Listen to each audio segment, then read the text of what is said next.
Hey guys, welcome back to the REVan channel, part 5. We have so much more to show you, and Ed just asked me to come up here. So what am I doing here, Ed? Right here, we wanted to show you one of our most unique cars. This is a 1956 Mercury concept car. What I mean by a concept car is they would build these cars to take them out, promote them, and in a sense they would put these on turntables, they would take them out to national shows, they would hire some gorgeous models to sit there, just wave and attract attention to them. So can you imagine standing on this turntable for like 8 to 10 hours a day just to attract attention, ask a question? Yeah. But if you look at the inside of this car, I mean, this reminds me of like the Jet Age or the Jetsons. The Jetsons didn't come out till like the early 60s. But you take a look at this would draw a lot of people's attention to it. I mean, take a look at the seats, take a look at the gauges and stuff like that, and even up in here. I mean, we got some carpet in here. And actually, I mean, but this really shows. And you look at the car, you look at the stunning color of it, the colors of it. This is touches that you wouldn't see on maybe everyday cars, but it shows what could happen. I mean, this car here, if you come around to the back, I'll have you follow me. Look at how big this is, the unique exhaust ports, the tail lights. And just to stand here, just look at the scope of this car. I mean, this is a large, heavy car. But coming around it, this particular car was built on a 1954 F-250 truck frame, and this was built in Italy and finished up over here in the States. In a sense, they would promote the car.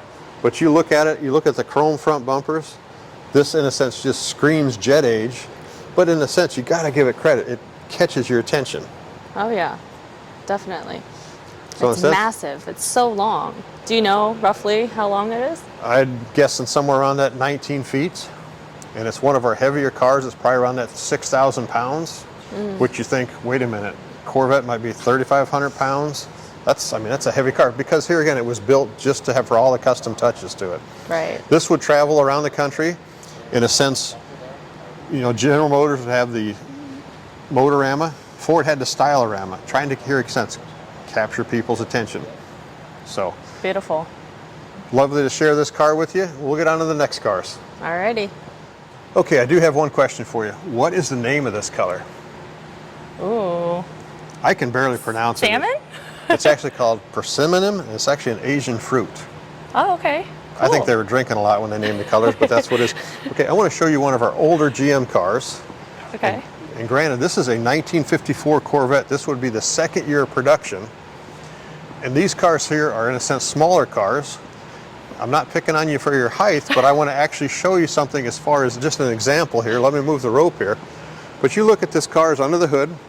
This was a 6-cylinder with 150 horsepower, which doesn't sound like much at all, but you think about the time period, this would have been in line with the Jaguars and the other cars and stuff like that they had at the time. Inline 6-cylinder, 3 1-barrels. Center carb would be the one that would, in a sense, direct the carbs, but they all work together after that. But I'm going to shut this here for a second.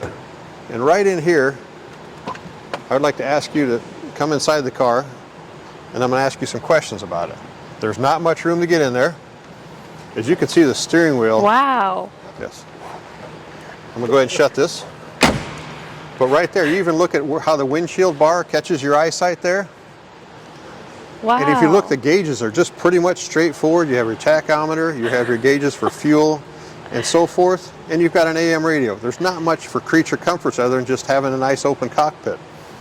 But as you also look, there's no door handles on the outside, there's no cup holders, there's no way to lock the doors. But this is where the Corvette all started. Did the seats adjust?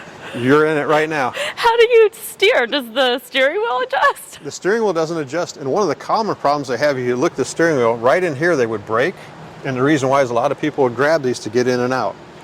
But does the car come with like a workout diet plan too? It probably should. Now the seat, out of all fairness, does adjust up maybe an inch and back an inch, but that's it. But not enough room to make any real. This is pretty touchy on the thighs here. It's very tight.